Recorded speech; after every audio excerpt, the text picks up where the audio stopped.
ऐका मग 40 कोटीचा बंगला बघितला म्हणले कसं काय महाराज म्हणले एक नंबर आहे. अरे एखाद्या गरीब मुलीचं लग्न होईल असं होतं मला. साहेबांना म्हणलो साहेब लईच भारी बाबा मानलं तुम्हाला. ते म्हणले महाराज ये तो सुरुवात आहे आगे आगे देखो होता है क्या. ते मला किचन मध्ये घेऊन गेलं. किचन मध्ये गेलो किचन बघितलं जवळ जाऊन ऑब्झर्वेशन केलं त्या किचनला अशी बटनाची नावं लिहिली. हा पहिल्या नंबरला ती गॅस शिगडी आहे त्याच्या तिथे लिहिलं तर पहिल्या नंबरला नंबर प्लेट लावलेली दुधाचं बघूलं. दुसऱ्या नंबर प्लेटवर चहाचं बघूलं लिहिलं. ते साहेब मला म्हणलं महाराज ते चहाचं बघुल्याचं बटन दाबाव. आता म्हणलं कीर्तन करा आलो का बटन दाबाय आलो. आई जसं बघुल्याचं बटन दाबलं असं फसक्याव चहाचं बघुलं बाहेर डायरेक्ट उकळूनच पलटीच कपात. म्हणलं गड्या मानलं राव मरावन तुझ्याच पोटाला जन्माला यावं. पण गुरुजी पुढे 2 बटन लय विशेष होती. अजून एक बटन होतं एकादशीच्या खिचडीचं आणि दुसरं होतं जत्रच. ते म्हणला मिक्स व्हायचीच गडबड नाही. म्हणला इसका इसमें तुमको समझ रहा है ना क्या साहेब. अरे एक नंबर किचन आहे म्हणलो एक नंबर. वाह नादच खुळा म्हणलो साहेब. आता एवढ्यावर थांबावं का नाही चोपदार बाबा. नाही थांबला ते बेडरूम मध्ये घेऊन गेलो. मला बेडरूम बघितला लांबल्याच बेडरूम मस्त पैकी गादी बिदी एक नंबर होती. म्हणले म्हणलं आता चला साहेब उशीर होईल फेटा बांधायचा आहे. नाही म्हणले महाराज जरा गादी तो बसून बघा. असा सहज गादी बसलो आहे तसा धपक्या वासावरती आलो. सिलिंगला डोकं लागायचं राहिलेलं जीव दडपल्या ग झाला घाबरल्या ग झाला. म्हणलो कीर्तन नको काय नको बारदाना बिस्तारा आवला. आमच्या चव्हाण साहेबांना म्हणलो चव्हाण साहेब स्टार्टर मारा एका बात जमनेच वाली नाही बोलले आज. म्हणले महाराज कस काय बेडरूम. म्हणलं लई एक नंबर आहे. म्हणले आता तेवढं तर बेडरूम पण ठीक आहे का नाही. बाथरूम मध्ये घेऊन गेलं 4 कोटी रुपये टाकले होते बाथरूमला 4 कोटी. तो बात असा 10 बाय 10चा बात. मी म्हणलो गाडी अरे 10 बाय 10ची एखाद्याच बेडरूम असेल तो 10 बाय 10चा बात आहे हे कसलं म्हणलो भांडे. म्हणले महाराज या बाथरूमचं विशिष्ट आहे. म्हणले इथं तुम्हाला टॉवेल दिसतो का. तुम्हाला फ्रेश करायला आणलं ना तुम्हाला टॉवेल नाही देणार आम्ही डायरेक्ट अंग सुकून माणूस बाहेर येतो. म्हणलं महाराज 4 कोटी रुपये घातले. पण मला एक प्रश्न पडला. म्हणलं साहेब तुम्हाला राग नाही येणार माझ्या पाकिटात कपात करू नका आणि माझ्यावर रागू नका. एकाच प्रश्नाचं उत्तर द्या साहेब. अरे तुमचं काय आणि माझी काय. शेवटच्या आंघोळ कुठे हो अंगणात आहे पुढे वाट्यावर आहे जाळायचंय कुठं. स्मशानभूमीत वाक्य लिहिलीत मंजिल तो तेरी यही थी लेकिन वक्त गुजर गया आते आते. ए बंदे अरे क्या मिला तुझे इस दुनिया से. अरे अपनों ने ही जला दिया जाते जाते. तुम्ही मरून बघा आपलीच माणसं जाळायला येणार आहेत रे. मौत से हर किसी की रिश्तेदारी. संतोष बाबा आज मेरी तो कल तेरी वारी. जय जय राम कृष्ण हरी जय जय राम. सदा नाम घोष करू हरी कथा तेने सदा चित्ता समाधान. थोडा इफेक्टिव्ह. सर्व सुख ल्यालो सर्व अलंकार लेवल द्या अजून. आनंदी निर्भर तसो सजन आहो अभंग जगद्गुरु तुकोबारायांचा आहे. सरळ सोपी आणि समर्पक भूमिका आहे. तुकोबाराय सांगतात सदा नाम घोष करू हरिकथा आणि तेने सदा चित्ता समाधान. ज्यांनी सतत नामस्मरण केलं त्यांचं चित्त समाधानी राहिलं. खऱ्या अर्थानं नामसाधनेची ताकद सांगत असताना मानवी जीवनात आल्यानंतर मृत्यू लोकात इहलोकात आल्यानंतर परमात्म्याचं नामस्मरण भगवंताचं नामस्मरण किती महत्त्वाचं आहे आणि खऱ्या अर्थानं नामाचा महिमा किती मोठा आहे.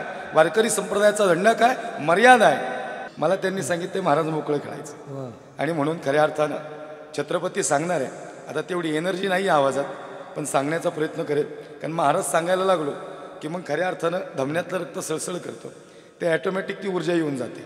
छत्रपती सांगायचे म्हणजे मुळमुळीत आवाजात सांगून उपयोग नाही. ते जर आम्ही असं सांगितलं राजे म्हणले कसं काय ताना भरायस का लय दिवस आला नाहीस तू. नाही म्हणले काय झाले जरा थंडी पडली आता आणि मग त्यामुळं जरा मीच म्हणलो जरा काढता पाय घेतला आणि मग शेलार मामा कुठे आहेत तर मामाचंही वय झालं म्हणले तर मामा तरी कुठलं येतात तेव्हा. मामा आपलं आठवड्यातनी महिन्यातनी एखादी चक्कर टाकतील. आता काय लढाया बिड्या तेवढ्या राहिल्या नाहीत असं सांगितलं बोलवतील का लोक. राजगडावर महासाहेब जिजावत आणि महासाहेबांनी आवाज दिला राजा दिसतो का तो कोंडाणा. हो महासाहेब दिसतो ना. राजा त्या कोंडाण्यावर फडकणार त्या दुश्मनाचं निशाण दिसतं का. हो महासाहेब दिसतं ना. राजा तेच आमच्या डोळ्याला जखमा करून जाताय. आदने असावी महासाहेब आदने असावी महासाहेब. आणि महासाहेब सांगतात राजा कराल इच्छा पूर्ण. हो महासाहेब अरे शब्द द्या. आणि मग आईनी शब्द दिला राजा उतरवा ते दुश्मनाचं निशाण आणि पुन्हा एकदा फडकू द्या भगवा या कोंढाण्यावर. राजा कोंढाण्यावर ए प्राण जाय पर वचन ना जाय सह्याद्रीच्या धरी धरी खोऱ्यातून 18 पगड जाती 12 बलुतेदार ए अनेकांना घेऊन खऱ्या अर्थानं ताट मानेनं सह्याद्री उभे केला छत्रपती शिवाजी राजांना ए या धर्माचं पालन करत असताना हा भगवा या महाराष्ट्रावर फडकवण्याचं एकमेव कार्य या जगातील पहिला राजा पहिला छत्रपती शिवाजी राजे भोसले खऱ्या अर्थाने सुरुवातीलाच एनर्जी असली म्हणजे अंगाव काट तर ते रक्त तसं होतं आता मोकळा झाला आवाज मी बसलेल्यांना सगळ्यांना एक प्रश्न विचारल की प्रत्येकाला इथं काय हवंय तर प्रत्येकाला समाधान हवंय सज्जन हो बसलेले तुम्ही आणि उभा राहिलेलं मी या प्रत्येकाची धाव समाधानाकडे पण एवढा सुखी आणि समाधानी प्रत्येक जण आहे असं नाही बरं का मी तुमचंच नाही सांगत माझं बी सांगतोय आता मी 800 किलोमीटर प्रवास करून जर इथं कीर्तनाला आलो असेल तर काहीतरी माझी धाव आहे ना कुठेतरी आम्ही कशात तरी समाधान शोधलंय ना म्हणजे आमचे मित्र जरी रनवणे सर असतील तरी थोडंफार घेऊन जायला लागेल ना आम्हाला का स्वतःच्या पदरचं डिझेल टाकणार आहे नाही लक्ष दे नाही का हा सांगायचं तात्पर्य एवढं आहे की प्रत्येकाचं समाधान कशात ना कशात संतांची परिभाषा आणि विचार प्रणाली वेगळी आहे संत इथं आले पण संतांनी खऱ्या अर्थानं समाधान तुमच्या आमच्या दृष्टीनं समाधानाची साधने वेगळी आणि संतांच्या दृष्टीनं समाधानाची साधने वेगळी आपल्या दृष्टीनं समाधान कशात आहे तर पैसा हे आपलं पहिलं समाधानाचं साधन आहे फर्स्ट प्रायोरिटी आमच्यासाठी पैसा आहे खऱ्या अर्थानं पुत्र प्राप्ती व्हावी हे समाधानाचं साधन आहे आम्हाला याच्यात समाधान वाटतं खऱ्या अर्थानं पत्नी स्त्री ही समाधानाची साधन आहेत पण खरं सांगू हे संतांकडे यातलं एकही नव्हतं आणि तरी तेने सदा चित्ता समाधान आमच्या दृष्टिकोनातून आमच्याकडं हे सगळं आहे तरी आम्ही असमाधानी दिसू लागलो आणि यातलं एकही साधन ना तुकोबारायण ज्ञानोबारायांकडे तरी संत समाधानी दिसू लागले तुम्ही म्हणाल पैसा तर आम्ही सदैव सुडके जवळी येतात सूर खऱ्या अर्थानं संतांची परिस्थिती पाहिली तर मुखशुद्धी तुळशी दळ आणि तुका म्हणे मी दुर्बळ तसं तुका दुर्बळ आहे का अनु रेणुया थोकडा आणि तुका आकाशा एवढा अधिकार वेगळा आहे ऐका तुकाराम आणि मला असं वाटतं ज्या ज्या नावात काय ज्या देहात राम आहे त्या देहाचा काहीतरी उपयोग आहे ज्या देहात रामच राहिला नाही ना पण तो देह काय कामाचा आहे म्हणून तुकाराम नाम घेता कापेयम खऱ्या अर्थानं एवढं सामर्थ्य तुकोबारायांचं आणि त्यांची भाषा आहे सदा नाम घोष करू हरिकथा आम्ही सतत नामस्मरण केलं म्हणून म्हणलो तुमची आमची समाधानाची साधने वेगळी आहेत आणि मी खरं सांगू का हे सगळं आमच्याकडे असूनही आम्ही असमाधानी बरं का म्हणून खऱ्या अर्थानं सगळ्यांना समाधान हवंय पण समाधानी कुणी दिसत नाही आमच्या सर्वांच्या दृष्टिकोनातून समाधानाचं साधन हे सगळ्या गोष्टी आहेत पुत्र हे समाधानाचं साधन आहे तुम्ही म्हणाल महाराज याला पुरावा राजा दशरथाचे उद्गार आहेत पुत्र हिनस्य मे राज्यम सर्व दुःखाय कल्पते राजा दशरथाला सर्व ऐश्वर होतं पण एकामुळे दुःखी होता ते म्हणजे पुत्र प्राप्त होत नव्हता मग खऱ्या अर्थानं बृहस्पती देवानं पुत्र कामेष्टी यज्ञ केला राजा दशरथानं आणि मग पुत्र प्राप्त झाला लक्ष देऊन ऐका हे सांगण्याचं तात्पर्य आहे पुत्र प्राप्त झाला त्यानंतर राजा दशरथ समाधानी झाला म्हणजे आमची समाधानाची साधनं ही प्रपंचात आहे आणि प्रपंच असं आहे सांगू का तुम्हाला प्रपंच असं आहे की तुम्ही प्रपंचात जेवढं खोलवर जाल ना उतार वयात प्रपंच तुम्हाला दुःखच देणार आहे आणि परमार्थ असा आहे परमार्थात जेवढं खोल जाल उतार वयात परमार्थात सुख आहे लक्षात घ्या वरवर सुरुवातीला परमार्थ करणं अवघड वाटेल वारी केली की पाय दुखत्यात गड्या 15 दिवस तिकडं राहायचं पाण्यात बदले हे सगळ्या गोष्टी मनाला बंधनं वाटतात तुळशीची माळ घातली की बंधनं आली ना तुळशीची माळ घातली की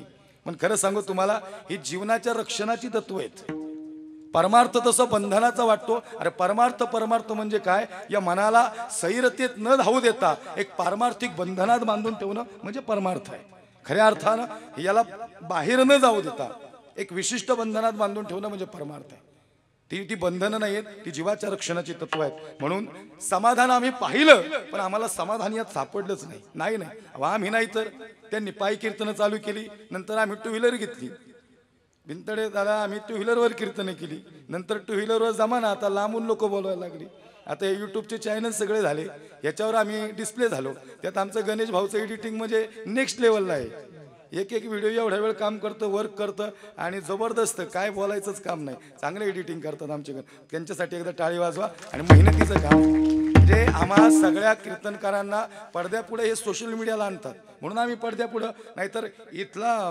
पुण्यातला माणूस, साताऱ्यातला माणूस, कोल्हापूरचा माणूस नागपूरला 700 किलोमीटरवर कसा जाईल? काहीतरी एवढ्या लांबून लोक बोलावतात, काहीतरी असेल ना, मग ते तिथून बघितल्यानंतर तिथं जातं. लोक म्हणतात ते काय जाहिरात केली यांनी. अरे तुला नाही जमत तू नको करू, ज्याला करायची त्याला करू दे. काही लोक म्हणतात ते काय युट्यूब का जमाना आहे ना, आमच्या वेळेस नव्हतं. अरे तुझ्या वेळेस नव्हतं पण आता कर. आता मी आमच्या वडिलांचं कालच कीर्तन टाकलंय, तुम्ही बाबांचं कीर्तन कसं तडाखेबाज काम आहे. 70 वर्षाचा बाजी प्रभू देशपांडे, हा 2 वार 2 खऱ्या अर्थानं दानपट्टे, एका हातात 6.5 किलोचा दानपट्टा, असा बाजी प्रभू देशपांडे लढले. जाता जाता इतिहास सांगणार आहे, पण वारकरी संप्रदायाचा दंडक आहे, अभंगाच्या प्रथम चरणापर्यंत यायचं आहे. आणि म्हणून खऱ्या अर्थानं असं जबरदस्त कार्य संतांनी केलं. हे सांगितलं का, हे आमच्यापासूनच सुरुवात केली आम्ही समाधानी. मग 2 व्हीलर पासून आम्ही 4 व्हीलर घेतली, जुनी का व्हायना सुरुवातीला घेतली. ती खडाम खडाम खडाम करत घाट बीट उतरत ती गेली, तिने साथ दिली थोडी. मग म्हणलो गाडी आता कीर्तन वाढायला लागली, समाधानी काय व्हायना आम्ही तरी बी, थोडी पाकिटही वाढायला लागली ना. मग आणि मग ती संतोष महाराज आता ती गाडी बदलावी. मग म्हणलो एखादी नवीन घ्यावी, छोटी घ्यावी पण नवीन घ्यावी. आणि नवीन गाडी 4-5 वर्ष भ्या नसते. आता नवीन घेतली तर मनात परत आलं, आता महाराष्ट्रभर राज्यभर कीर्तन व्हायला लागली. गाडी आता पायाला मुंग्या यायला लागल्या बारक्या गाडीत. आपली उंची अशी मोठी आणि त्यात गुडघं दुखायला लागलं, पाय सुजायला लागले, समाधानी व्हाय ना आम्ही. आता असं वाटतं जरा मोठी गाडी घ्यावी. आमचे चव्हाण साहेब मला मगाशीच म्हणले, महाराज अभी चेंज करके झालो इसका नियोजन. मला अभी करणाच पडेगा फिर क्या आहे. म्हणजे आम्ही किती जरी धावपळ केली तरी आम्ही समाधानी नाही गड्या. नाही, तुमचं माझं सगळ्यांचं सांगतो, पण संतांनी याचं समाधानच मानलं नाही मानलं. संतांचं समाधानाचं साधन वेगळं. अहो खरं आम्ही अशी माणसं बघितली जी कोट्याधीश माणसं होती, अशी माणसं बघितली जी अब्जाधीश माणसं होती, पण त्यांच्या चेहऱ्यावरचं तेजच गमावलेलं आहे त्यांनी. ते पैसा कमवण्यात इतके मग्न झाले की त्यांच्या आयुष्यातलं महत्वाचे दिवस जगायचे राहून गेले. एवढे मोठे बंगले बांधणारी माणसं बघितली, 40 कोटीचे बंगले बघितले, 40 कोटीचे बंगले. मला वाटते मागच्याच आठवड्यात आम्ही त्याच्या आधी एकदा गेलो होतो त्या पलीकडच्या भागात. महाराज 40 कोटीचा बंगला साहेबांचा. गुरुजी 40 कोट म्हणजे सोपं नाही हो. बंगला बांधाय 40 कोटीचे लोक लावत असतील म्हणजे ज्यांनी बांधलाय त्याला सॅल्यूटच या. त्यांनी कष्टाने बांधू किंवा कसाही बांधू दे. तुम्हाला एक सांगू का, ज्याची संपत्ती नीतिमत्तेने आली ना, ज्याची संपत्ती नीतिमत्तेने आली ना, ती शेवटपर्यंत टिकली. लक्षात घ्या, शेवटपर्यंत टिकली. आता ज्याची नाही नीतिमत्तेने आली त्याला कसा खड्डा बसला हे नाही सांगायला. तुकोबारायांचं ऐश्वर्य तुम्ही संपत्तीत मोजू नका, सावकारकी सोडून दिली तुकोबारायांनी. हा, आणि म्हणून खऱ्या अर्थानं ते मुखशुद्धी तुळशी दळण तुका दुर्बळ नाही आहे. मी नामस्मरणाची ताकद तुमच्या समोर प्रतिपादन करतोय. ऐका नाही, 40 कोटीचा बंगला सांगायला उभा नाही, पण खरंच या डोळ्यांनी बंगला बघितला ना, असा जबरदस्त ऐश्वर्य बघितलं ना. साहेब म्हणले महाराज त्यांच्या वडिलांच्या पुण्यस्मरणाला गेलतो. साहेबाचं नाव नाही सांगत, इचराय जाता तुम्ही, त्यामुळं गोंधळ होईन परत. ते म्हणे हे आमचं इकडं आलं पाकिट बी घेऊन गेलं आणि परत आमच्याच विषयी बोलते असं म्हणेन ते, म्हणून ते सांगायला नको. पण आहे हे लाईव्ह आहे खऱ्या अर्थानं. ऐका, 40 कोटचा बंगला बघितला. आई साहेब म्हणले महाराज 15 मिनिटं राहिलेत कीर्तनाला, घरी तर जाऊन येऊ. लोकाला कसे लय ऐश्वर्य असतं की कौतुक सांगायचं. म्हणजे आमचं काय आणि तुमचं काय, आम्हाला बी आमच्यागत कीर्तनकारच नाही आम्ही म्हणतो. कोणी अख्ख्या पुणे जिल्ह्यात कबीर महाराजाला कोणीच बीट नाही करू शकत. तारखांच्या बाबतीत बी नाही, बोलण्याच्या बाबतीत बी नाही. म्हणजे असं कबीर महाराजाला वाटतं, पण त्याला माहिती नाही दुसरा दगड उचलला की तुझ्यापेक्षाही मोठा कोणीतरी उभा आहे. इथं प्रत्येकाला कुणी ना कुणी ऑप्शन आहे. नसला कबीर महाराज काय इथला सप्ताह होणार नाही का, लगेच दुसरा माणूस उभा आहे ना पहिल्या दिवशी. त्यामुळे इथं अहंकार गेला आणि तुका म्हणे देव झाला. अहंकार गेला पाहिजे. ऐका, मग 40 कोटचा बंगला बघितला गुरुजी, 40 कोटचा बंगला बघितला. साहेब म्हणले महाराज चला तुम्ही. गेलो, बंगला बघितला, हॉलमध्ये गेलो. हॉलचं ते स्ट्रक्चर बघितलं, जे मार्बल बघितलं. खऱ्या अर्थानं इतकं सुंदर त्यांनी आर्किटेक्ट केलं होतं. त्या साहेबांना म्हणलं साहेब कसं काय गणित, म्हणले कसं काय महाराज, म्हणलं 1 नंबर आहे, 1च नंबर. म्हणलो अहो लय आवडलं म्हणलो मला. म्हणले साहेब पण कसं काय, अरे एखाद्या गरीब मुलीचं लग्न होईल असं होतं हॉल. म्हणजे त्या घराच्या हॉलमध्ये लग्न होईल, सेपरेट हॉल घ्यायची गरज नाही. म्हणजे हॉल केवढा असेल आता ते स्क्वेअर फुटात नाही सांगत, तुम्हाला इमॅजिन करा फक्त. साहेबांना म्हणलो साहेब लईच भारी बाबा, मानलं तुम्हाला. आता काय होते गुरुजी, एखाद्या बाजण्याला म्हणावं लईच भारी तुझा आवाज आहे, तर ते नंतर 1 तास बोर करतं आपल्याला, तासभर सोडत नाही. तर ह्याला म्हणलं लय भारी बंगला आहे. मला माहिती होतं हे हॉलपर्यंत नाही थांबणार. आता ते मला पुढे घेऊन जाणार. ते म्हणले महाराज ये तो सुरुवात आहे, आगे आगे देखो होता है क्या. त्याने हॉलमधनी घेऊन मला म्हणलं महाराज आता गडीवर राहिल्यातच 10 मिनिटं, तर एकदा जरा किचनमध्ये फेरफटका टाकून येऊ. म्हणलं गड्या किचनमध्ये.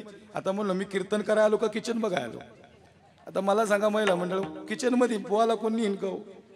ते मला किचनमध्ये घेऊन गेलं. किचनमध्ये गेलो, किचन बघितलं. आता आपण शहरातली माणसं आहेत, आपण लईच जर मॉडिफाय बांधलं ना तर मला असं वाटतं ट्रॉली किचन आहे. पण किचन जी गॅस आहे तिथं आहेत त्या बटनावर कधी नावं वाचली का हो तुम्ही. मी बघितलं ते किचन, त्या बटनांवर नावं लिहिलीत. म्हणले साहेब म्हणले महाराज कसं काय वाटतंय किचन. मी म्हणलं लय भारी आहे साहेब. आता मला माहितीच होतं याच्या कचाट्यात घावलंय आपण. आता एवढा 15 मिनिटं काढावेच लागतात. कधी कधी येड्यांचं बी ऐकायला लागते. बघा बघा जीवनात असंच असते. आपल्याला माहिती आहे ती शहाणं नाही, पण कधी कधी मर्यादित राहून ऐकायला बी लागते. साहेब म्हणले महाराज अरे हे काय तुमच्या किचन सारखं आहे वेगळ्या. म्हणलं नाही हो तसंच वाटलं मला म्हणले गडीवर. नाही म्हणले महाराज तुम्ही निरीक्षण तर करा, ऑब्झर्वेशन करा जवळ जाऊन. आई जवळ जाऊन ऑब्झर्वेशन केलं. त्या किचनला अशी बटनाची नावं लिहिली. पहिल्या नंबरला ती गॅस शिगडी आहे, त्याच्या तिथे लिहिलं तर पहिल्या नंबरला नंबर प्लेट लावलेली दुधाचं बघूलं. हे हायवर का असलं तुमच्या खर्चाने यायला लागेल तुम्हाला माझ्यासोबत. दुसऱ्या नंबर प्लेटवर चहाचं बघून लिहिलं. परत नंतर पुढे अनेक बटणे सांगतो तुम्हाला, बटणं नाही सांगायला आलो पण ऐका.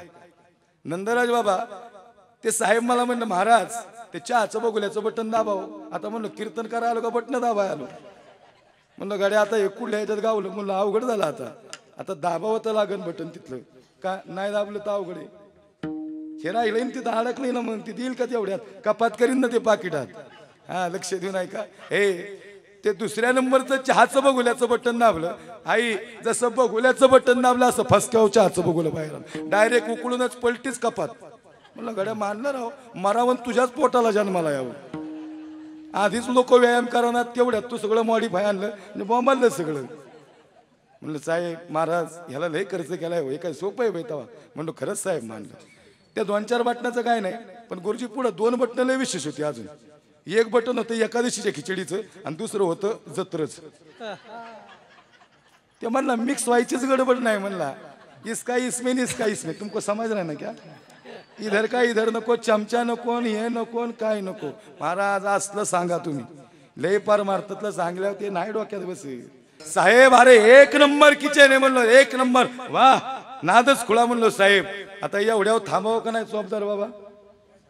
नाही थांबला ते बेडरूम मध्ये घेऊन गेलो मला.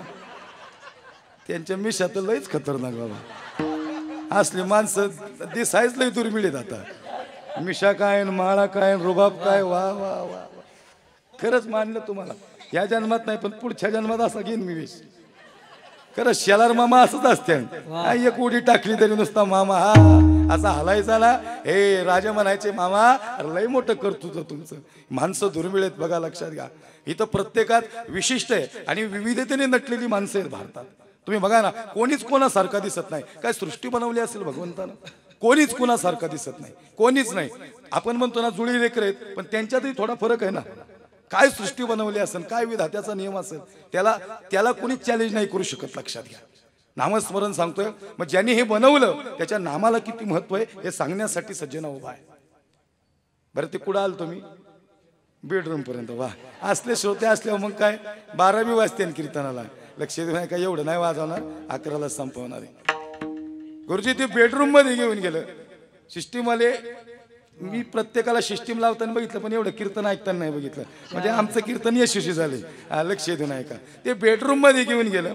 बेडरूम बघितला लांबलचक बेडरूम मस्तपैकी गादी बिदी 1 नंबर होती. म्हणले म्हणलं आता चला साहेब उशीर होईल फेटा बांधायचा आहे. नाही म्हणले महाराज जरा गादी होतं बसून बघा. आता म्हणलं काय रंबवाला गादी करायची पक्षी अंगणी उतरती आणि ते का गुंतवणी राहती. वस्ती कर वस्ती आला आणि प्रातकाळी निघून गेला तैसे असावे संसारी जोवरी प्राचीनाची. म्हणलं आता इथं कार्यक्रमाला आलोय. रणवणारे सर जरी मित्र असले तरी सरांना विचारून का सिस्टीमवाल्याने किती पैसे घेतल्यात. नाही नाही नाही नाही माझं पाकिट व्यवस्थित आहे का एवढंच बघायचं निघायचं. गादीचं काय करायचं आपल्याला साहेबाच्या. आता नाही बसावं तर जमलंय तुम्हाला कळलंय आता. असा सहज गादीवर बसलो आई सहज बसतो. मला वाटलं घरच्या गादीवर बसल्यागत बसावं म्हणून आपलं बसाय गेलो. जसा गादीवर बसलो तसा धपक्या वासावरती आलो. सिलिंगला डोकं लागायचं राहिलेलं, जीव दडापल्या ग झाला, घाबरल्या ग झाला. म्हणलो कीर्तन नको काय नको, बारदाना बिस्तारा आवला. आमच्या चव्हाण साहेबांना म्हणलो, चव्हाण साहेब स्टार्टर मारा, ये क्या बात जमनेच वाली नाही बोले आज. ते म्हणले महाराज क्या होगा कीर्तन, मैं मला करणे काच नाही कीर्तन, निकुला इधर से बोले. हे जीव घालवीन म्हणलं मला. म्हणले महाराज कस काय बेडरूम, म्हणलं लई एक नंबर आहे. म्हणले आता तेवढं तर बेडरूम पण ठीक आहे का नाही. हा बरोबर, ते बाथरूम मध्ये घेऊन गेलं मला. बरोबर हेरलं तुम्ही, बाथरूम मध्ये घेऊन गेलं. अरे खरंच बाथरूम मध्ये गेलो. गुरुजी 4 कोटी रुपये टाकले होते बाथरूमला, 4 कोटी. तो बात असा 10 बाय 10चा बात. मी म्हणलो गाडी अरे 10 बाय 10ची एखाद्याच बेडरूम असेल, तो 10 बाय 10चा बात आहे. हे कसलं म्हणलो भांडे. म्हणले ए आणि तुम्हाला खरं सांगू का, या अशी माणसं आहेत ना बेडरूम मध्ये कमी ते पाण्यातच झोपतात. कुणाला कुठं समाधान गावं काहीच सांगता येत नाही.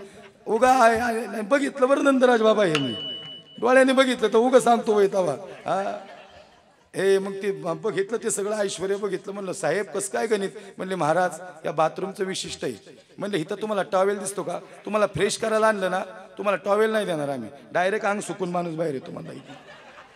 म्हणलं खरंच राव, खरंच मारा म्हणतो या पोटा झाला मला. म्हणलं महाराज 4 कोटी रुपये घातले. पण मला एक प्रश्न पडला. म्हणलं साहेब तुम्हाला राग नाही येणार, माझ्या पाकिटात कपात करू नका आणि माझ्यावर रागू नका. एकाच प्रश्नाचं उत्तर द्या, मी समाधान सांगतोय बरं का. मला असं वाटतं बसणाऱ्या प्रत्येकाला किंवा जन्माला येणाऱ्या प्रत्येकाला जीवाला मरणाचं स्मरण नक्कीच असावं. कारण ज्याला मरणाचं स्मरण आहे ना, त्याचं जीवन जगायला त्याच्या सुंदरता खूप मोठी आहे. ज्याला मरणाचं स्मरण आहे ना, त्याच्या जीवनाला काहीतरी अर्थ आहे. नाही तर असं काहींना वाटत असं मी मरणारच नाही, हे जगू शकत नाहीत लोक. लक्ष देऊन ऐका. म्हणलं साहेब अरे 4 कोटी रुपयाचं बाथरूम बघितलं, लय आनंद वाटला. तुमच्या बंगल्यावर जळत नाही साहेब, तुमचा बंगला मोठा झाला ना आम्हाला आनंद वाटला साहेब. काय होते नाही ते एखाद्याचा बंगला बघावा आणि आम्ही म्हणावं कुठून आणलंय आणि पैसा काय करायचे तुला त्याच्या पैशाचं. तुम्हाला एक सांगू का, दुसऱ्याची बंगल्याची पायरी बघितली ना आपल्याला आनंद झाला ना, विठोबा तुमच्या बंगल्याची पायरी बनवाय घेतो लगेच. दुसऱ्याच्या विषयी आपल्या मनात आनंद पाहिजे. साहेबांना विचारलं साहेब अरे 40 कोटीचा बंगला आहे, 4 कोटी रुपये बाथरूमला टाकलेत, मानलं राव तुम्हाला. पण खरं सांगा ना साहेब, तुमची गादी बघितली जवळजवळ 10-12 लाख रुपये किंमत आहे तुम्ही म्हणले. आणि खरं सांगू साहेब त्या गादीवर झोप किती हे विचारलं नाही तुम्हाला मी. एक सांगू का, समाधान असे समाधान शोधण्यात नाही, समाधान मानण्यात आहे. ज्याला झोप येईल ना, त्याला झोप यायची असेल ना, त्याला ढेकळं बी येते. आणि ज्याला नाही यायची त्याला 10 लाखाच्या गादी बी नाहीये. समाधान शोधण्यात नाही, समाधान मानण्यात आहे. संतांनी समाधान मानलं गड्या. आणि मग साहेबांना प्रश्न विचारला, साहेब अरे तुमचं काय आणि माझी काय. या 4 कोटीच्या बाथरूमचं सांगत नाही, पण तुमची काय आणि माझी काय. हे गड्या अरे तुमची काय आणि माझी काय. शेवटच्या आंघोळ कुठे हो. आता कोण बाथरूम मध्ये म्हणन तर मग आजचं नियोजन त्यालाच देऊन टाक. बाथरूम मध्ये गाव शेवटची आंघोळ नाही, अंगणात आहे पुढं वाट्यावर आहे, जाळायचंय कुठं. मला वाटलं छताव म्हणता काय 40 कोटीच्या. स्मशानभूमीत वाक्य लिहिलीत, मंजिल तो तेरी यही थी लेकिन वक्त गुजर गया आते आते. ए बंदे अरे क्या मिला तुझे इस दुनिया से, अरे अपनों ने ही जला दिया जाते जाते. तुम्ही मरून बघा, आपलीच माणसं जाळायला येणार आहेत रे. मौत से हर किसी की रिश्तेदारी. संतोष बाबा आज मेरी तो कल तेरी वारी. एक पाहती एकाची धने. मोठ्यांना जावं लागलं, अवतार गेले तर अवतावाली राहणार आहे तो इथं. तेव्हा अवतावाली आधी जाणार. पण खऱ्या अर्थाने हे समाधान शोधण्यात आहे नाही, समाधान मानण्यात आहे. संतांनी समाधान मानलं आणि मग संतांना असं वाटलं की ही लोकही समाधान शोधतात, पण यांना समाधानच भेटत नाही. यांच्याकडे सगळे तरी समाधानी नाहीत. पण यांना अनुलक्षण साधन सांगावं जे समाधानासाठी खऱ्या अर्थानं प्रयोजक आहे. म्हणून संतांनी या ठिकाणी ते साधन समाजाला कळावं जे संतांनी अवलंबलं. संतांकडे काही नव्हतं, संतांची परिस्थिती विदारक होती, तरी संतांकडे समाधान होतं. मग सांगा तुकोबा आहे, सांगा ज्ञानोबा आहे, सांगा तुकोबा आम्हाला ऐकायचं आहे. खऱ्या अर्थानं 375 तुमचं वैकुंठ गमन आहे, आम्हाला ऐकायचं तुमच्याबद्दल की तुमच्याकडे काही नव्हतं तरी तुम्ही समाधानी कशी होते. ऐका काही नव्हतं तुकोबारायांकडे, परिस्थिती विदारक होती. आपण लई भारी आहे गड्या. संतांकडे काही नव्हतं तरी त्यांचं तेज वेगळं होतं, त्यांच्या हृदयात समाधान होतं. अहो एवढा प्रसंग आले, जबरदस्त प्रसंग आले तुकोबारायांच्या जीवनात, तरी तुकोबाराय तेने सदा चित्ता समाधान. आणि मग तुकोबाराय आम्हा प्रपंचिकाला समाधानी व्हायचंय बरं का. नाही हो, काही नव्हतं. आणि खरंच हा सुंदर उपक्रम आहे. 375 वर्ष वैकुंठ गमन. वैकुंठ गमन म्हणजे विमानात बसून तुकोबाराय गेलेत. आणि आमच्या भारतातल्याच काय अवलादी आहेत ते म्हणते तुकोबारांचा खून झालाय. आता ही भारतातली आहेत का अशी म्हणणारी? थोडं धर्मासाठी बोललं बी पाहिजे हो परखड. नाही तर लोक येऊन आपल्या धर्माला कार्य टाकून जात्या, डिवचून जात्या आणि आपण बघत बसायचं का? अरे तुकोबारांचा खून नाही झाला गड्या. अरे मोठी व्यक्तिमत्व होती ही. या माणसांनी देव जिंकला होता. 42 वर्षाचा परमार्थ केला. तुकोबांनी साधन सापडलं होतं. धर्म अर्थ काम हे 3 पुरुषार्थ. अंतिम पुरुषार्थ जो मोक्ष आहे, जो साध्यभूत आहे, हे तो प्राप्त करण्यासाठी तुकोबारायांनी खऱ्या अर्थानं परमार्थ केला. इतके लढले तुकोबाराय. हे समाजासाठी आले. बुडते हे जन न देखवे डोळा आणि येतो कळवळा म्हणून या जनांसाठी आले. जडाचा उद्धार करायला आले, जीवाचा उद्धार करायला आले. आणि खरं सांगू, या समाजासाठी येत असताना तुका समाजाला कळलाच नाही. शेवटपर्यंत नाही कळला. कार्य कुणासाठी? तर समाजासाठी. असे काही संत होऊन गेले जे समाजासाठी लढले, पण समाजाला ते संत कळले नाही. ते त्यांच्यासाठी आले. ते आम्हाला सांगायला आले. आम्हाला चिखलातून काढून आम्हाला चांगली जागा बसण्यासाठी ते दिलायला आले, पण नाही कळले आम्हाला संत. त्या काळात समाजाला संत कळले नाहीत आणि आत्ताच्या काळात संत राहिले नाहीत. नाही राहिले आता संत. तुकोबारांनी एवढं मोठं कार्य केलं, पण तुका कळला नाही कुणाला. नाही कळला तुका कुणाला. हो, उकळतं पाणी अंगावर टाकलं शिवबाका सराच्या बायकोनी. तुकोबाराय सांगतात, आई आज आंघोळ घालणार का ग तुम्हाला?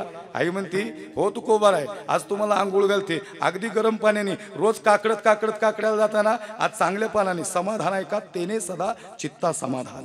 आज चांगल्या पाण्याने गरम पाणी देते तुम्हाला. आज थंड पाण्याने आंघोळ नाही करायची. तुकोबारायांना वाटलं खरंच हिला माया आली का काय, आणि म्हणून खरंच हिला प्रेम निर्माण झालं का काय. खरंच आई घालबर का आंघोळ, देवर का गरम पाणी. आणि मग आंघोळीला तुकोबाराय बसले. हिने पाणी गरम केलं. गरम नाही केलं आई, नुसती अशी उकळी आणली की बोट जरी गेलं तरी फोड येतील. एवढा थोडा चटका गॅस जवळ लागला सहन होतं का आई? तुकोबारायांना वाटलं आता अंगावर पाणी टाकते का काय. आता छान वाटेल. रोज गार पाण्याने आंघोळीने जातो, आज गरम पाण्याने आंघोळ. विठ्ठला अरे किती लवकर आला रे तू माझ्यासाठी. अशी माणसं. हिला तरी कळलं तुका काय आहे, नाही कुणाला कळला. तुकोबारायांनी डोळे झाकले आणि हिने उकळतं पाणी तुकाच्या अंगावर टाकलं. हे अंतकरणाचा ठाव चुकला आणि हृदयातून आवाज, जळे माझी काया लागला वनावा. जळे माझी काया लागला वनावा. जळे माझी काया लागला वनावा. जळे माझी काया लागला वनावा. जळे माझी काया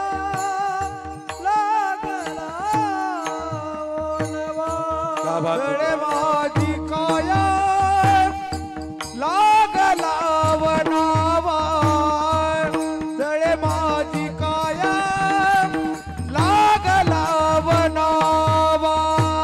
धावरे केशवा मायवा बाबा. धावरे केशवा, धावरे केशवा माय बाबा. धावरे केशवा माय बाबा. जळे माझी काया लागला वनवा. जळे माझी काया लागला वनवा. धावरे केशवा माय बापा. धावरे केशवा. धावरे केशवा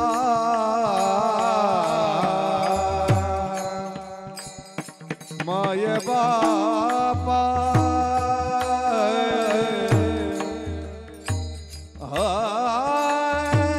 धावरे केशवा. टाळीवाचा सज्जन हो.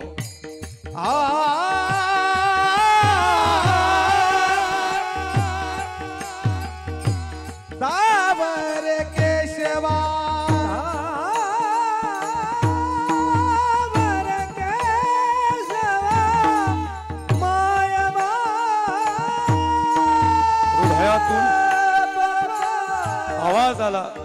आणि विठ्ठलापर्यंत तुकोबाचा आवाज.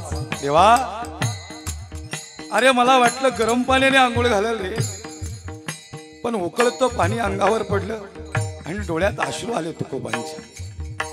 समाजासाठी करावं, जनांसाठी करावं, पण खरं सांगू देवा, आता दिसो नये जना आईसे करा नारायण. नाही राहायचं रे बाबा.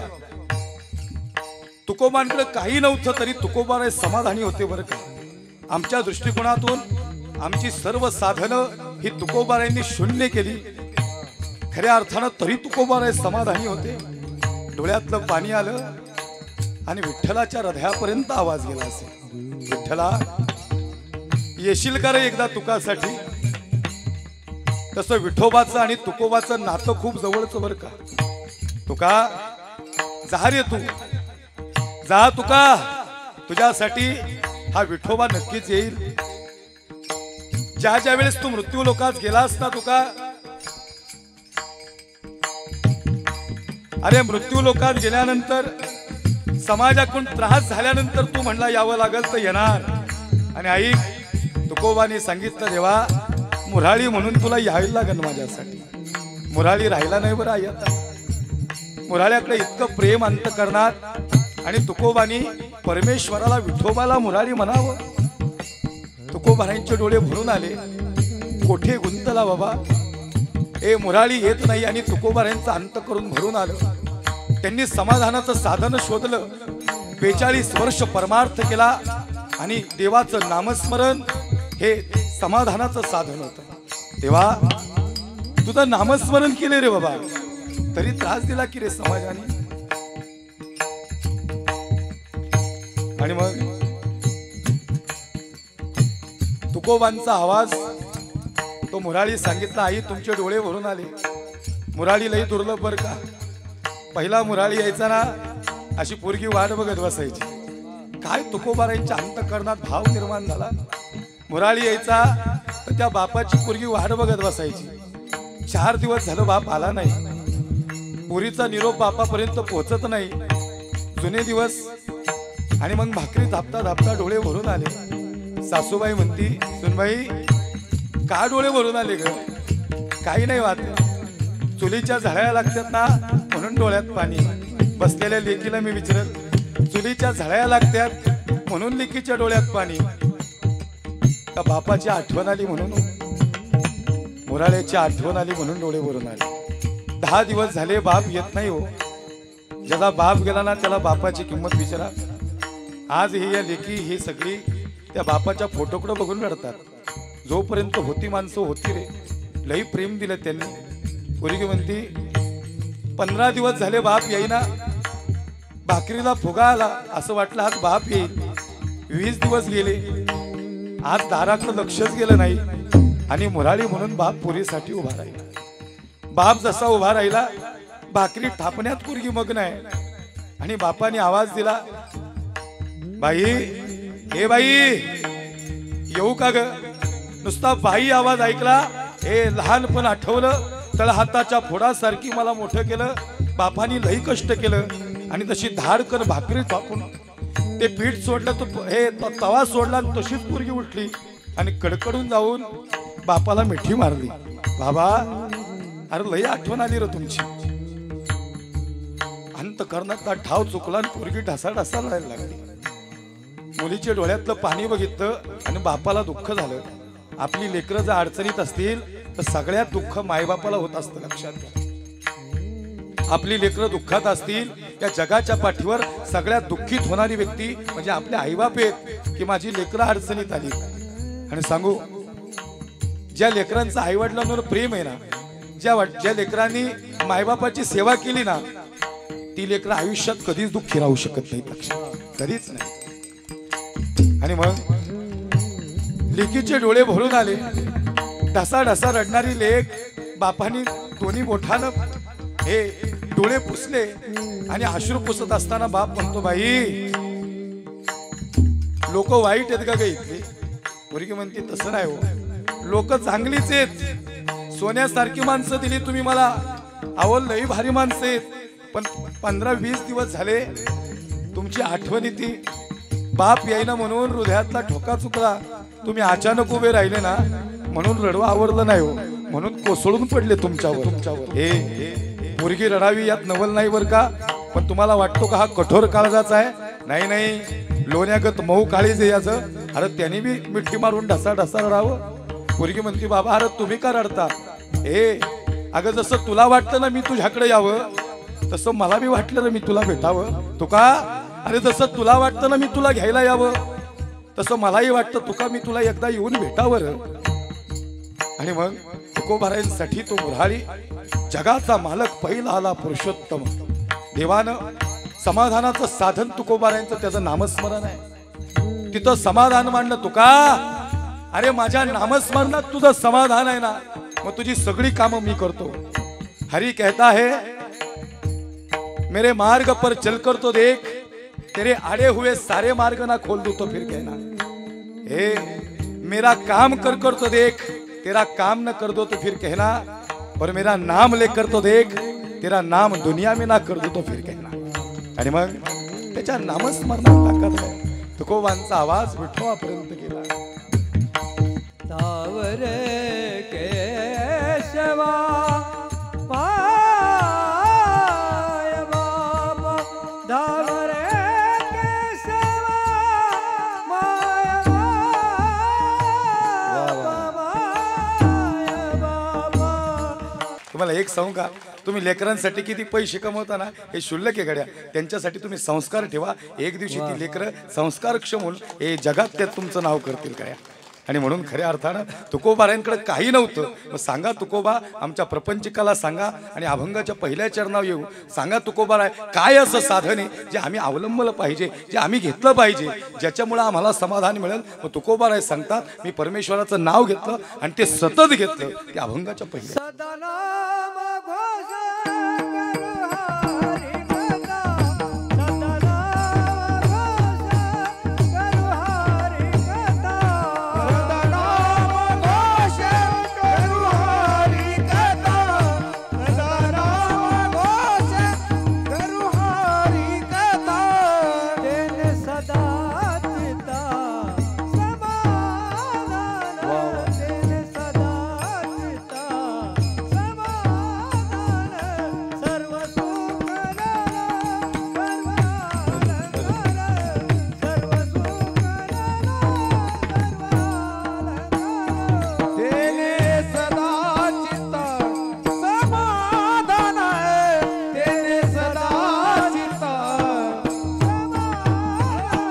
सर्व सुख लालो, सर्व अलंकार, सर्व सुख लालो,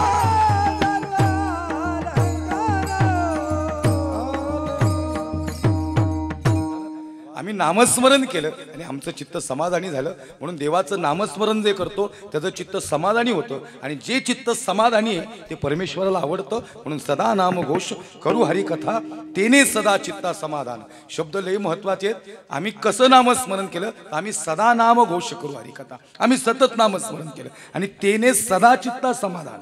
महात्म्याचं चित्त सतत समाधानी असतं. ऐका, तुमचं आमचं चित्त म्हणजे आम्हाला विचारणार ना कसं काय कबीर महाराज बरं आहे का, काय नाही म्हणजे एक नंबर. आणि काय परत 8 दिवसांनी कसं काय कबीर महाराज, अरे लय अवघड, लय लांब प्रवासी. 8 दिवसापूर्वी लय भारी होता, आता कसं काय झालं तुला अचानक. म्हणजे आम्हाला विचारलं तर आमचा आनंद हा दुसऱ्यावर अवलंबून आहे. संतांचं तसं नाहीये. आपलं चित्त हे वढ्यातल्या पाण्यासारखं आहे, ते पावसाच्या पाण्यावर अवलंबून आहे, नदीच्या पाण्यासारखं आहे. नाही नाही, संतांचं चित्त हे समुद्रासारखं आहे, ते घटतही नाही आणि ते वाढतही नाही. तेने सदा चित्ता समाधान. म्हणून आम्ही सदा नाम घोष करू हरी कथा, तेने सदा चित्ता समाधान. आम्ही सतत नामस्मरण केलं आणि आमचं चित्त समाधानी झालं. आणि मग ते नामस्मरण सगळे करूयात. मधलं भजन घेऊ, एक 10 मिनिट का झटका मारता अभी आणि जाता निकल के भी. विठोबा रखुमा, विठोबा रखुमाई, विठोबा रखुमाई, विठोबा रखुमाई, विठोबा रखुमाई, विठोबा रखुमाई, विठोबा रखुमाई, विठोबा रखुमाई, विठोबा रखुमाई, विठोबा रखुमाई, विठोबा रखुमाई,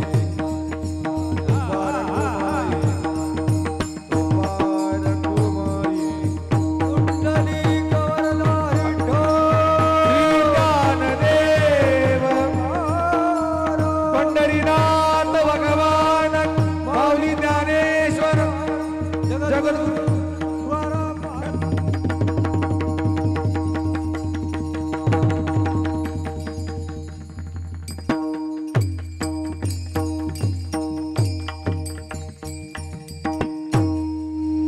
नाम घोष करू हरिकथा तेने सदा चित्ता समाधान सर्व सुख ल्यालो सर्व अलंकार आनंदे निर्भर डुलतसो सज्जन हो.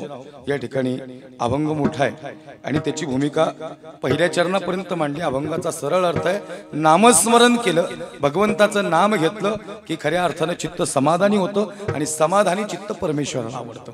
म्हणून आम्ही नामस्मरण करू. अंतकालेचे मामेव स्मरण मुक्ता कलेवर. खऱ्या अर्थानं या उक्तीप्रमाणे भगवंताचं काय नव्हे केले एका चिंतिता विठ्ठले सर्व साधनाचे सार आणि भवसिंधू उतरी पार. अभंगाची भूमिका मांडलेली मधलं भजन झाले. सरांनी मला 5 मिनिटाचा वेळ वाढून दिलेला आहे. खऱ्या अर्थानं परिसरातली प्रतिष्ठित मंडळी या ठिकाणी आपल्या या इथले नगरसेवक आदरणीय योगेशदादा ससाने या ठिकाणी आहेत. त्यांचं खऱ्या अर्थानं धन्यवाद आहे. काय होतं लक्ष असतं पण या ठिकाणी नावाचं थोडी बंधनं टाकली सरांनी. पण सर म्हणले ही माणसं महत्वाची आहेत. कारण की काय साहेब तुमच्यासारख्या माणसांनी हे कार्यक्रम उचलून धरले ना परमार्थ जनाजनापर्यंत घराघरापर्यंत जाईल. कारण ज्याच्याकडं दातृत्व आहे ज्याला देता येत आहे. आज विजय भाऊ तुम्ही सगळी आहात, सगळीच माणसं आहेत, हे सगळी मिळून काम करतात. म्हणून पुण्या शहराच्या ठिकाणी सप्ताह करणं लय अवघड आहे. एवढी माणसं पहिल्याच दिवशी येणं लय अवघड सर. अहो आम्ही तर रोजच फिरतोय ना, ही बारी नाही झाली किती बारी आहे. पण खऱ्या अर्थानं शहरासारख्या ठिकाणी एवढा सप्ताह करणं, कार्यक्रम करणं, कीर्तन आयोजित करणं आणि ती ही लिस्ट पाहिली ही महाराष्ट्रातील नामांकित कीर्तनकार आहेत. ही सरांच्या फक्त शब्दावर तारखा घेतल्यात.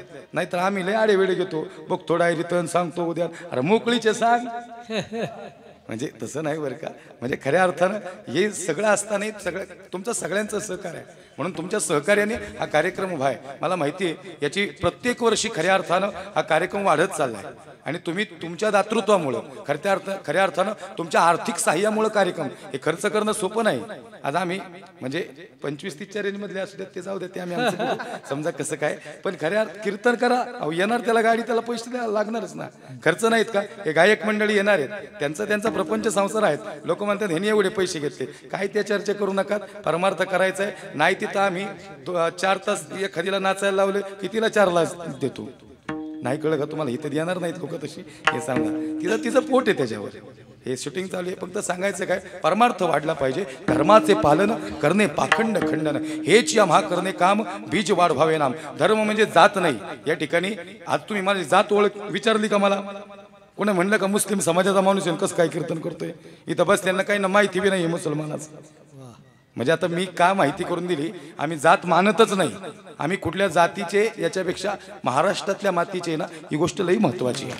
महाराष्ट्राची माती ही बलिदानाची माती. महाराष्ट्राची माती सामाजिक ऐक्याचं भान राखणारी माती आहे. महाराष्ट्राची माती हे विश्वची माझी घर ही संकल्पना देणारी माती आहे. ही भारताची भूमी वसुदैव कुटुंब कम एका छत्राखाली 18 पगड जातीन 12 बोलुतेदार आहेत. इथं कुणी एका जातीचा एका धर्माचा नाही, अनेक जाती धर्माची माणसं आहेत. आणि तुम्ही जात धर्म मांडला असता तर तुमच्या मनातही नाही शिवली जात. तुम्ही बोलवलंच नसतं मला. मनात आलं असतं ना मुसलमानाचा बाबा आपल्या सत्यात कसं काय बोलवायचं. नाही सरांनी मला मगाशी सांगायला लावलं. मला विचारलं त्यावेळेस मी आपलं सहज त्यांना माहितीच आहे की म्हणले महाराज हे सांगत जा. खऱ्या अर्थानं समाजापर्यंत ते पोहोचलं पाहिजे की मुलीचं नाव तुम्ही ज्ञानेश्वरी ठेवलं, मुक्ताई ठेवलं. म्हणजे एवढा आता कुठं जात दिसते का तुम्हाला. काही नसतं हो, सगळं एकच आहे. मला उलट माझ्या एका मित्राने सल्ला दिला. म्हणले तुम्हारे में कच नाम रखने का. बोले थोडासा अजून आदर्श मिळतो. म्हणजे तुमचं कसं नूर मोहम्मद महाराज आता ऐकल्यावर लोकांना वाटतं नूर मोहम्मद इधर आहे कीर्तन में नूर. म्हणजे आश्चर्य ना. म्हणजे ज्याला नाही यावंच वाटतं ते बी येतोय. मग आता ही पॅनल बदलून आली. आपण तर पॅनलचीच आहेत. ज्याला कळलं ते लय हुशारी, त्याला नाही कळलं त्यांनी कीर्तन झालं विचारायला. सांगायचं जात धर्म हे शिवतही नाही. हे सांगण्यासाठी का सांगितलं फक्त हे जाणीवपूर्वक उल्लेख केला जातीचा. जातीचा उल्लेख आम्ही करावाच नाही. विष्णुमय जगन वैष्णवांचा याता याती धर्म नाही विष्णुदासा. यारे यारे लहान थोर सकळांची येथे आहे अधिकार. अनेक प्रमाण आहेत संतांची जी खऱ्या अर्थानं आणि उच्च नीच काही नाही. त्याच्याकडे सगळं एकच आहे. एक तो फक्त भाव बघतो, तो जात नाही बघत. परमेश्वर तुमच्या हृदयातला भाव बघतो. तुमची जात नाही विचारत तो कुठल्या जातीचा आहे. आणि भावाचाच देवभोग केला आहे. झालेली सेवा पांडुरंग परमात्म्याला समर्पित करतो.